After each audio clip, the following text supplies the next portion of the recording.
ভিন রাজ্যে বাংলার পরিযায়ী শ্রমিককে খুন, নিহত যুবক ধূপগুড়ির বারঘড়িয়ার ভেমটিয়ার বাসিন্দা। 2 মাস আগে কেরলে কাজ করতে যান সুশান্ত রায়।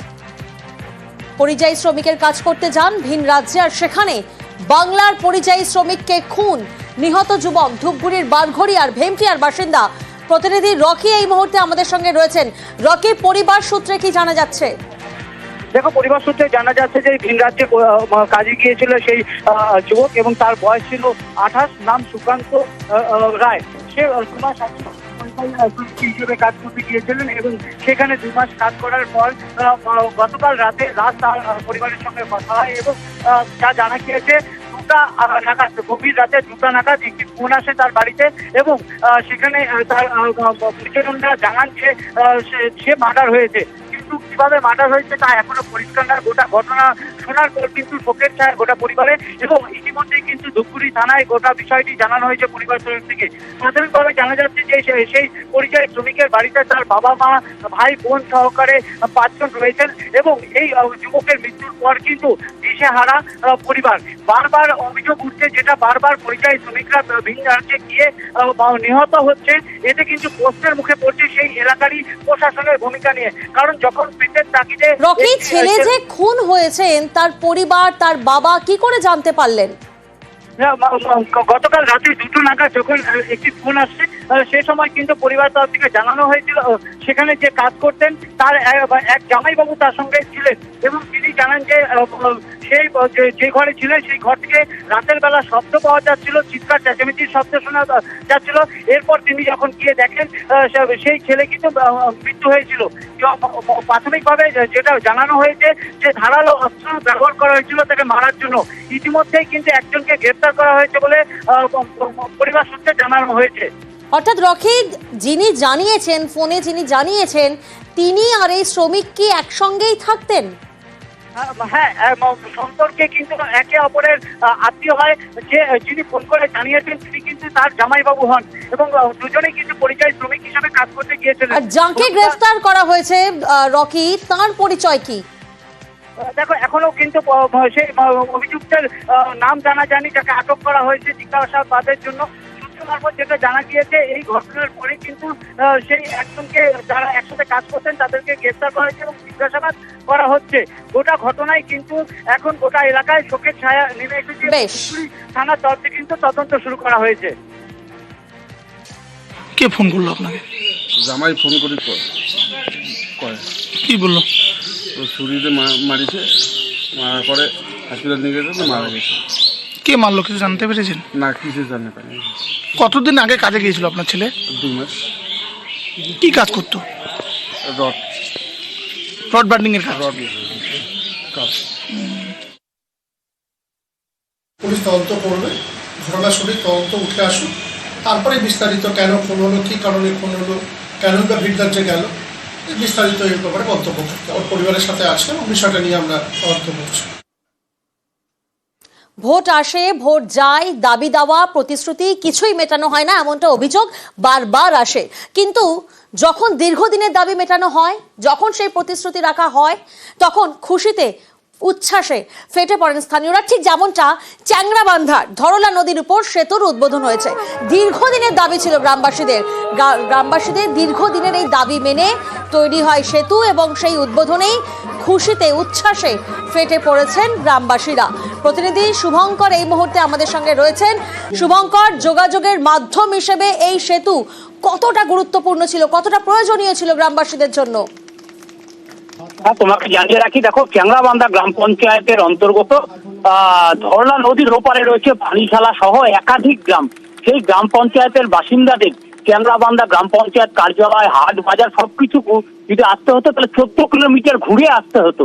তাই দীর্ঘদিন ধরে এই এলাকার বাসিন্দাদের একটা ধরলা নদীর ওপর সেতুর দাবি ছিল। পাশাপাশি ছিটমহল সমস্যা বিনিময়ের পর ছিটমহল সমস্যা যখন বিনিময় হয়ে যায়, সে সময় ছিটমহলের যারা বাংলাদেশ থেকে এসেছিল সেই বাসিন্দাদের এই পানিশালা গ্রামে তাদের বসবাসের জায়গা করে দেয় সরকারের পক্ষ থেকে।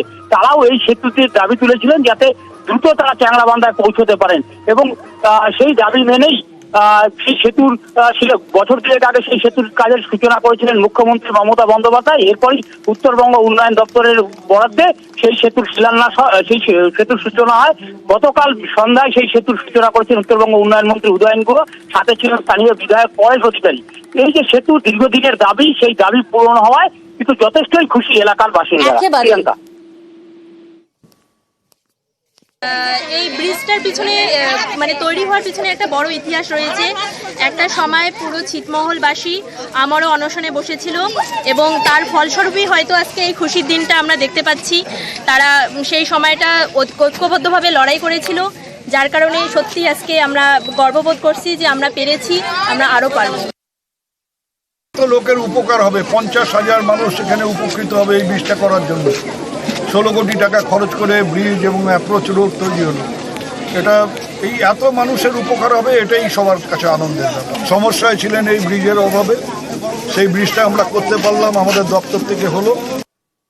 সেতুর উদ্বোধনে চ্যাংরাবান্ধার গ্রামবাসীরা তারা উচ্ছ্বসিত আমরা দেখলাম, কিন্তু এই সেতু নিয়েই চরম হতাশ জলপাইগুড়ির দমুখার গ্রামবাসীরা, কারণ সেখানে কাজ অসমাপ্ত। অ্যাপ্রোচ রোড তৈরি না হওয়ায় ঝুঁকির পারাপার, দেখুন ছবিটা কিভাবে ঝুঁকির পারাপার করছেন তারা, কারণ সেখানে বাঁশ দিয়ে সেতুর সংযোগকারী রাস্তা বানিয়েছেন গ্রামবাসীরা। যে কোনো সময় দুর্ঘটনা ঘটে যেতে পারে, কারণ এই যে সংযোগকারী রাস্তা সেটা বাঁশ দিয়ে বানানো হয়েছে, গ্রামবাসীরাই বানিয়েছেন।